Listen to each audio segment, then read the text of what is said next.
before we start, don't forget to like, comment, and subscribe underneath this video. We're about to start, so grab a drink as well as something to eat, and let's go. Alright, hello everyone, it's Happy, and welcome to my newly updated Tier 10 guide. And in these guides, we're not going to be talking about opinion or my opinion on tanks. It's all going to be based on facts and objectivity, and trying to teach you how to play the game a lot better, especially at Tier 10. So today it's the T57 Heavy, the American Tier 10 drum tank, and we're splitting the video as usual into three. So the first part is equipment, number 2 is armor, and number 3 how to effectively play the tank. So let's start off as usual with stats: 3,500 average damage and 67% win rate in 30 battles. Seems like a decent stat to be able to talk about this tank in depth. Now let's jump into the equipment straight up. So I have vertical stabilizer and enhanced gun laying drive just because I'm used to it. I like playing close quarters with a T57. Some people like to choose other things, but this is my setup. Of course, calibrated shells because, you know, ventilation won't really do anything in a drum tank. Improved modules, improved assembly because the tank's armor is trash. We're gonna get into it in a second. And everything else is kind of standard. You know, the standard equipment for a heavy tank, engine accelerator, etc, etc, you know, no need to explain any of that. Now in terms of ammunition, the ammunition does seem to run out, especially in a heated battle, but that's just me. And the provisions, etc, etc, they are all standard. Now, if we're going to talk about the armor, we're shooting the T57 from a T22's perspective here, and as you can see, the armor is quite trash. It has a lot of weak spots, not a lot, so the whole thing is a weak spot. As you can see, the turret's sides can be shot with ease. That's the easiest place to pen the T57.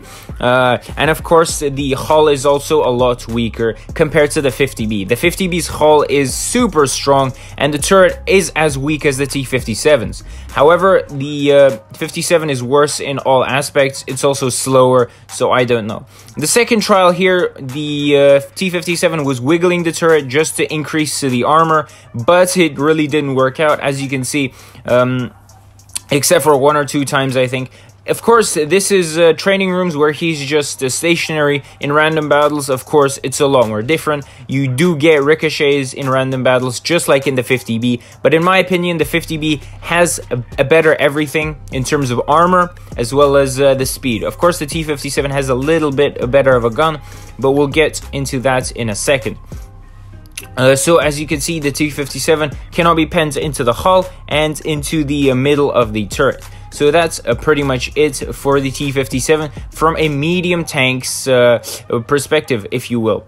So then we decided to bring in the big boys, as you can see, and then the big boys, you know, pen the side with relative ease. So I wouldn't say the T57 has an insane side. The side gets penned like a typical American. Only the T22 did get a couple of ricochets onto the side occasionally.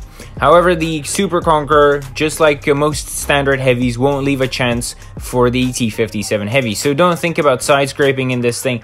Occasional ricochets do happen because we are playing World of Tanks Blitz, but other than that, you should not, and I repeat, you should not think about side scraping in this thing. The side is better than the E5, but that means nothing because the side on this is absolutely abysmal as well. Now, this thing can also be penned with HE into the side, just in case you guys didn't know. So if we do take HE, we can shoot him right in between the tracks and the wheels, and a full damage shot will go in. So do not show your side to Death Star. That's a warning. I warned you guys. Alright, so in terms of playstyle, we have a drum tank, which is kind of slow and has no armor, which means you can't really be, you know, targeted by the enemy because it means a guaranteed loss in HP. Try to save as much HP as you can, and when you do trade 1 shot for 3. It sounds very simple, but in reality it's quite hard, and not everyone will be able to do well in the T57 and the AMX 50B. The biggest difference between this and the 50B is speed, of course. Speed. The 50B is very, very good because of the speed, while the 57 is very slow. It drives around 35 kilometers per hour, which is really, really bad. I don't know why it doesn't even have the turbo boost. But you know, that's up to Wargaming. The only thing the T57 is really good at is probably the gun. The gun is very, very nice, and the 2.5 inter-second clip is, you know, very, very good. Inter-second? I meant inter-clip. That's what I meant. So yeah, as you guys can see, we are trading shots. So for 2 bad shots, I gave out 3 of my own. And here again, for 3 of my shots, I'm taking 1 waffle shot. So I'm giving out 1.2k, and I'm taking I'm taking 600 something in return. Seems like a fair deal to me, and that's how you pretty much play the tank. You trade shots. Other than that, you should not be absorbing damage on this, blah, blah, blah, whatever anyone says, just because you're a heavy tank. This tank is, you know, a rat tank like the E6. It's meant to sit behind teammates. Your teammates absorb the damage. So, for example, doesn't matter, even if it's a medium, he's going to have to absorb the damage. And then you come out, give 3 shots, and go back in. That's very simple. On top of that, this gun does have 8 degrees of gun depression. It's not as good as, again, the 50B, because the 50B has 10 degrees, but it's not too bad. It's not too bad. It's still workable, just like the E5, but it would have been nice if they gave him 10 degrees. Now, I don't understand why this tank has no armor and no speed. Maybe Wargaming should buff the turret and give it a very strong turret and nerf the hull, and then the tank would be a lot more different, because right now this tank is unplayable. It is actually, you know, it doesn't stand out. It just has an insane gun, but that's it. So if you are against a couple of enemies, you're pretty much doomed, because you can't run away. So you have to choose your position carefully, especially at the start of the game. Look where your teammates are going and go with your team. Don't go with one of your teammates to the heavy flank, and then 4 people rush you and you're pretty much dead. So I recommend always going with the rest of your team onto one flank, rather than going with a little group of people, because you never know how many enemies there will be against you. So as you can see, in this game we've already done over 3k.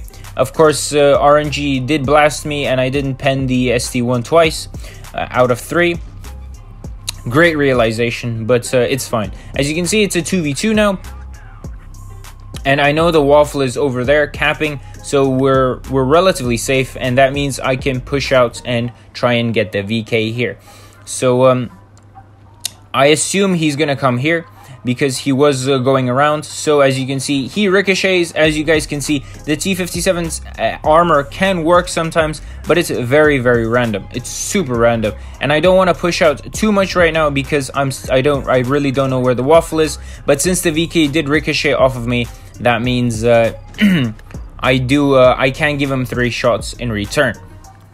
When he gives me 1, I will have time until he reloads. So as you can see, I'm gonna peek the waffle, and he obviously ricochets, because again, RNG blessed me, and I am able to kill him with just 3 shots. So that's very good, and that's pretty much it, guys. There isn't really too much to talk about in terms of playstyle. You trade shots, 1 shot for 3 shots, stick with your team, and go to the heavy side. That's it for me. And in terms of this game, we did 6.7k, and yeah, with that, happy is out, and I'll see you guys next time. Bye bye.